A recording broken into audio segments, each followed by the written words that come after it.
നമസ്കാരം. നമ്മളിന്ന് പഠിക്കുന്നത് രോഹിണി നക്ഷത്രഫലമാണ്. രോഹിണി നക്ഷത്രം എന്ന് പറയുമ്പം ഇടവം രാശിയിൽ ഉൾപ്പെട്ട നക്ഷത്രമാണ് രോഹിണി നക്ഷത്രം. അതുകൊണ്ട് തന്നെ അത് ഇടവക്കൂറാണ് എന്ന് പറയപ്പെടുന്നു. രോഹിണി നക്ഷത്രത്തിൻ്റെ പ്രത്യേകതകൾ എന്തൊക്കെയാണെന്ന് ചോദിച്ചാൽ, ദേവത എന്നത് ബ്രഹ്മാവും, മനുഷ്യഗണവും, സ്ത്രീ യോനിയും, മൃഗം നൽപ്പാമ്പും, ഭൂതം ഭൂമിയും, പക്ഷി പുള്ളും, വൃക്ഷം ഞാവലും, രജു കണ്ഠവും, അക്ഷരം ആയും, മന്ത്രം നായും ആവുന്നു. ഇതിൻ്റെ നക്ഷത്രരൂപം ഒറ്റാലിനെ പോലെ ആണെന്നാണ് പറയപ്പെടുന്നത്. രോഹിണി നക്ഷത്രക്കാരുടെ ജനനം ചന്ദ്രദശയിലാണ്. ചന്ദ്രദശ മുഴുവൻ 10 വർഷമുണ്ടെങ്കിലും ഏകദേശം 5 വർഷം ചന്ദ്രദശയെന്ന് കണക്കാക്കിയാൽ തുടർന്ന് വരുന്ന 7 വർഷം ചൊവ്വയുടേതാകും. അപ്പോൾ 12 വയസ്സാകും. പിന്നെ തുടർന്ന് വരുന്നത് രാഹുവിൻ്റെ 18 വയസ്സും, പിന്നീട് വരുന്നത് വ്യാഴത്തിൻ്റെ 16 വർഷവും, ശനിയുടെ 19 വർഷവും, ബുധൻ്റെ 17 വർഷവും, കേതുവിൻ്റെ 7 വർഷവും ആയിരിക്കും. ഈ രോഹിണി നക്ഷത്രത്തിൽ ജനിക്കുന്ന പുരുഷന്മാരുടെ ഒരു സാമാന്യ നക്ഷത്ര ഫലം എന്നത്, ഈ പുരുഷന്മാരെല്ലാം അഭിമാന ബോധമുള്ളവരായിരിക്കും, നന്നായിട്ട് സ്ഥിരമായിട്ട് പ്രയത്നശീലരായിരിക്കും, ഏതൊരു കാര്യത്തിലും അവരെ മാറ്റി നിർത്താൻ ആയിട്ട് പറ്റില്ല, നല്ല സ്വഭാവമുള്ളവരും നല്ല ആകർഷണീയമായ ശരീര സൗന്ദര്യമുള്ളവരും ആയിരിക്കും എല്ലാവരും. ഇവർക്ക് ദാനധർമാദികളിലൊക്കെ അതീവ താല്പര്യവും പ്രാർത്ഥന പൂജാതി കാര്യങ്ങളിലൊക്കെ ഒരുപാട് നിഷ്ഠയും ഒക്കെയുള്ള കൂട്ടരായിരിക്കും. ഇവർ പുറമേ വിശ്വാസം പ്രകടിപ്പിക്കുന്നതിലുപരി ഇവരുടെ വിശ്വാസമെല്ലാം ഉള്ളിലായിരിക്കും. അതായത് അമ്പലത്തിൽ പോവുകയോ അല്ലെങ്കിൽ ജപ തപസ് ഹോമങ്ങളൊക്കെ ചെയ്യുകയോ അല്ല വിശ്വാസം എന്നുള്ള രീതിയിലുള്ള ആൾക്കാരും ഇവരുടെ ഇടയിലുണ്ടാകാം. അത് മറ്റുള്ളവർ മനസ്സിലാക്കാത്ത കാരണം ഇവരെ ചിലർ നിരീശ്വരവാദികളാണ്, അങ്ങനെയാണ് എന്നൊക്കെ മുദ്ര കുത്തപ്പെടാനും അല്ലെ ഇവരെ അങ്ങനെ അപകീർത്തിപ്പെടുത്താനും ഒക്കെ സാധ്യതയുണ്ട്. വളരെ സംസാരിക്കുന്ന പ്രകൃതക്കാരാണ് ഇവർ. അതുകൊണ്ട് ഇവരുടെ വാക്ചാതുര്യത്തിൽ മറ്റുള്ളവർ വീണു പോകാനും സാധ്യതയുണ്ട്. കലാപ്രവർത്തനങ്ങളൊക്കെ ഇവർ ചെറുപ്പം മുതലേ ശോഭിക്കും. കാരണം ശുക്രൻ്റെ നക്ഷത്രമാണ്, ശുക്രൻ്റെ രാശിയാണ്, ചന്ദ്രൻ ആണ് അവിടെ, ചന്ദ്രൻ ഇടവത്തിൽ നിൽക്കുകയും ചെയ്യുന്നു. അതുകൊണ്ട് അങ്ങനെ എന്തെങ്കിലും കലാപരമായ കഴിവുകളൊക്കെ കുട്ടികളിൽ കണ്ടാൽ അവരെ പ്രോത്സാഹിപ്പിക്കേണ്ട കടമകളൊക്കെ മാതാപിതാക്കൾക്കുണ്ടെന്ന് മനസ്സിലാക്കണം.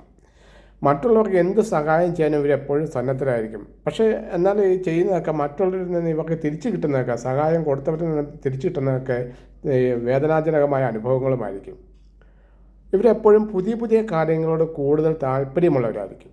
അപ്പോൾ പുതിയ കണ്ടുപിടുത്തങ്ങൾ പരീക്ഷണങ്ങളൊക്കെ ഇവർ സ്വയം ഏറ്റെടുക്കുകയും ഒക്കെ ചെയ്യും. ഇവർ കാണാൻ നല്ല ഭംഗിയുള്ളവരാണെന്ന് നേരത്തെ പറഞ്ഞല്ലോ. ഒന്നുകിൽ വളരെ ഉയരമുള്ള ശരീരമായിരിക്കും, തടിച്ച ശരീരമായിരിക്കും. അത് ചന്ദ്രൻ്റെ വൃത്തിക്ഷയം അനുസരിച്ചിട്ട് ശരീരത്തിൻ്റെ വണ്ണവും ഒക്കെ പറയേണ്ടതായിട്ട് വരും. പിന്നെ ഒരു കാര്യമുള്ള മറ്റുള്ളവരുടെ കുറവുകളും ഒക്കെ കണ്ടുപിടിക്കാനായിട്ട് കുറ്റം പറയാനൊരു ചെറിയ താല്പര്യമൊക്കെ ഇവർക്ക് ഉണ്ടാവും എന്നുള്ളൊരു വ്യത്യാസമുണ്ട്. പിന്നെയുള്ളൊരു കാര്യം എന്താ വെച്ചാൽ, പിതാവിൽ നിന്ന് അതായത് അച്ഛനിൽ നിന്ന് ഇവർക്ക് വലിയ ഗുണാനുഭവങ്ങളൊന്നും തന്നെ ലഭിക്കാൻ സാധ്യതയില്ല.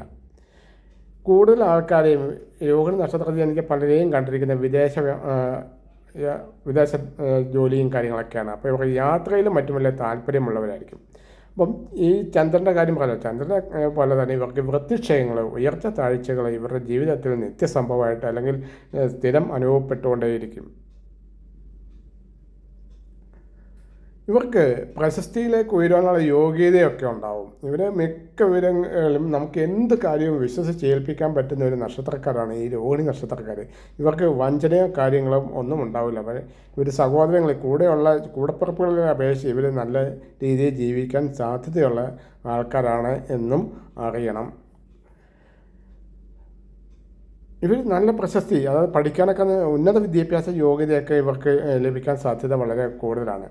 ഇവർ വളരെ സൗമ്യ പ്രകൃതക്കാരാണ് കണ്ടുവരുന്നത്. രോഹിണി നക്ഷത്രക്കാരെ പൊതുവെ വളരെ ശാന്ത സ്വഭാവമുള്ളവരായിരിക്കും. മറ്റുള്ളവരുടെ അത്രയ്ക്ക് പെട്ടെന്നങ്ങ് അടുക്കുകയില്ല, പക്ഷെ അടുത്ത് കഴിഞ്ഞാൽ ഇവർ വളരെ ഡീപ്പായിട്ടുള്ളൊരു ബന്ധം കാത്തു സൂക്ഷിക്കുന്ന ആൾക്കാരായിരിക്കും. അപ്പോൾ ഇവർക്ക് സമ്പത്തിനോട് മറ്റും കുറച്ച് ആഗ്രഹം കൂടുതലായിരിക്കും. അതുകൊണ്ട് തന്നെ കിട്ടുന്നതൊക്കെ ചിലവഴിക്കാതെ പിടിച്ചു വച്ചേക്കുന്ന ഒരു ശീലവും ഇവരിൽ പലരിലും പലപ്പോഴും കാണാറുണ്ട്.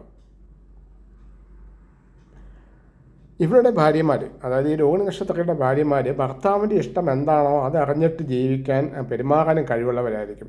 ഈ വിനയശീലമുള്ളവരായിരിക്കും. എന്ത് ജോലിയും അവർ ചെയ്യാനും കഴിവുള്ളവരായിരിക്കും. ചിലർ കൃഷിയിലും മറ്റും വലിയ താല്പര്യമുള്ളവരായിരിക്കാം. ചിട്ടികൾ, മത്സ്യ ബിസിനസ്, പശുപരിപാലനം, പാലിൻ്റെ ബിസിനസ്സുകൾ, എഴുത്ത് ഒത്തുകൾ, ക്ലർക്ക് ജോലികൾ, ഈ പാലുമായി ബന്ധപ്പെട്ട ഭക്ഷ്യവസ്തുക്കൾ വിതരണം, ഇങ്ങനെ എന്തെങ്കിലുമൊക്കെ പ്രവർത്തിക്കാൻ ഇവർക്ക് ഇത് അനുകൂലവുമായി മാറിയേക്കാം.